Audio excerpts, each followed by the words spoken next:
বাংলায় যৌগিক বাক্য গঠনে সবচেয়ে বেশি ব্যবহৃত সংযোজক অব্যয় হলো এবং, কিন্তু, অথবা। একইভাবে ইংরেজি কম্পাউন্ড সেন্টেন্স গঠনে সবচেয়ে বেশি ব্যবহৃত কম্পাউন্ড ওয়ার্ড হলো অ্যান্ড, অর এবং বাট। অ্যান্ড একই ধারণা বা বিষয়কে সংযোগ করতে ব্যবহার করা হয়, বাট বিপরীত ধারণা বা বিষয়কে সংযোগ করতে বাট ব্যবহার করা হয়, এবং ইংরেজিতে দুটো বিকল্পের মধ্যে যে কোনো একটা বোঝাতে, অর্থাৎ এটা অথবা ওটা বোঝাতে আমরা অর ব্যবহার করি। আজকে আমরা কতকগুলো বাংলা বাক্যকে ইংরেজিতে ট্রান্সলেট করার মধ্যে দিয়ে অ্যান্ড, বাট এবং অরের যে ব্যবহারগত পার্থক্য আছে সেটা নিয়ে আলোচনা করব। চলো দেখো, আমি কতগুলো বাক্য লিখেছি বাংলায়, সেগুলোকে আমরা ইংরেজিতে ট্রান্সলেট করব। দেখো, সে শক্তিশালী এবং সাহসী, এখানে এবং আছে, এবং এর ইংরেজি অ্যান্ড আমরা জানি, সুতরাং এখানে আমরা অ্যান্ড এই কম্পাউন্ড ওয়ার্ড যোগ করে এই দুটো, সে শক্তিশালী এবং সাহসী অর্থাৎ একই ধারণাকে আমরা যোগ করে দেব। ওকে, দেখো তাহলে সে শক্তিশালী অর্থাৎ হি ইজ স্ট্রং অ্যান্ড সাহসী অর্থাৎ ব্রেভ।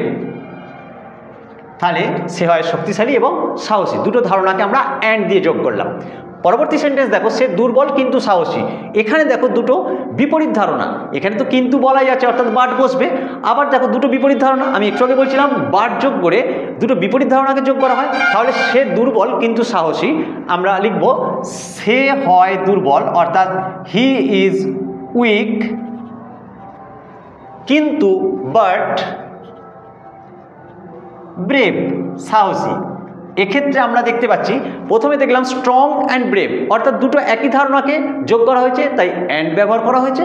আর এখানে দেখো উইক বাট ব্রেভ, এখানে দুটো বিপরীত ধারণাকে যোগ করা হয়েছে, তাই বাট কথাটা ব্যবহার করা হয়েছে। ওকে, পরবর্তী সেন্টেন্স, হয় করো না হয় মরো, এখানে দেখো হয় করো না হয় মরো অর্থাৎ দুটো বিকল্পের মধ্যে একটা, অর্থাৎ এটা অথবা ওটা। তাহলে এখানে অথবা দেওয়া নেই, কিন্তু এর ভাবটা অথবাই প্রকাশ করছে, তাই তো? তাহলে হয় করো না হয় মরো, আমরা লিখব ডু অর ডাই। ওকে, পরবর্তী সেন্টেন্স দেখো, করেছো কি মরেছো, এখানে দেখো ডু অ্যান্ড ডাই।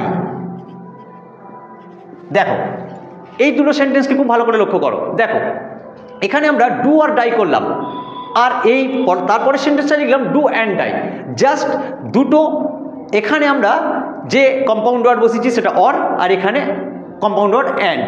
দেখো এই জাস্ট দুটোর পার্থক্য হয়েছে, ভার্বের কোনো পার্থক্য হয়নি, কিন্তু পুরো সেন্টেন্সের যে ভাবটাই আলাদা হয়ে গেছে। দেখো যদি বাংলাটা লক্ষ্য করো তাহলে তো পরিষ্কারভাবেই বুঝতে পেরে যাবে, হয় করো না হয় মরো, এখানে দুটো বিকল্পের একটাকে বোঝাচ্ছে ডু অর ডাই, আর এখানে দেখো করেছো কি মরেছো, পুরো ভাবটাই চেঞ্জ হয়ে গেল, সেন্টেন্সের অর্থটাই চেঞ্জ হয়ে গেল, ডু অ্যান্ড ডাই। ওকে, তাহলে এই কম্পাউন্ড ওয়ার্ডের যে ব্যবহারগত পার্থক্য বুঝতে পারছো কত ব্যাপক। চলো পরবর্তী সেন্টেন্স, লোকটি সৎ কিন্তু বড় বোকা, লোকটি সৎ এখানে কিন্তু দেওয়াই আছে, বাট এবং সৎ আর বোকা এই দুটো বিপরীত ধারণা, তাই আমরা বাট দিয়ে এই দুটো জিনিসকে কানেক্ট করব। লোকটি সৎ, দ্য ম্যান ইজ অনেস্ট, কিন্তু বাট বড় বোকা, ভেরি ডান।